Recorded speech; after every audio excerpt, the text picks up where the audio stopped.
علی اپنے ابو کے ساتھ گھر کے برآمدے میں بیٹھا تھا۔ دونوں دو پودوں کی طرف دیکھ رہے تھے جو وہ کچھ دیر پہلے گھر لائے تھے۔ انہوں نے ایک پودا گھر کے اندر محفوظ جگہ پر رکھ دیا جبکہ دوسرا پودا گھر سے باہر باغ میں لگا دیا۔ علی اپنے دادا ابو سے پوچھنے لگا، دادا ابو آپ کے خیال میں کون سا پودا زیادہ لمبا ہوگا؟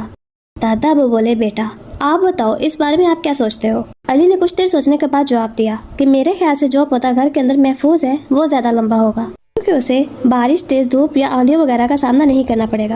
علی کی بات سن کر دادا ابو مسکرائے کہ چلو بیٹا، وقت آنے پر دیکھ لیتے ہیں۔ سال گزرتے گئے۔ یہ دیکھ کر علی حیران تھا کہ جو پودا گھر کے اندر محفوظ تھا وہ چھوٹا ہی رہا، جبکہ دوسرا پودا جو باغ میں لگایا تھا وہ کافی لمبا درخت بن چکا تھا۔ دادا ابو مسکراتے ہوئے بولے، بیٹا اس باہر والے پودے پر جتنی مشکلات آئیں انہوں نے اسے اور مضبوط اور طاقتور بنا دیا۔ بیٹا یاد رکھو کہ بیرونی پودے کی طرح چیلنجوں کا سامنا کرنا ہی ہمیں مضبوط اور کامیاب بناتا ہے۔ علی اپنے ابو کے ساتھ گھر کے برآمدے میں بیٹھا تھا۔ دونوں دو پودوں کی طرف دیکھ رہے تھے جو وہ کچھ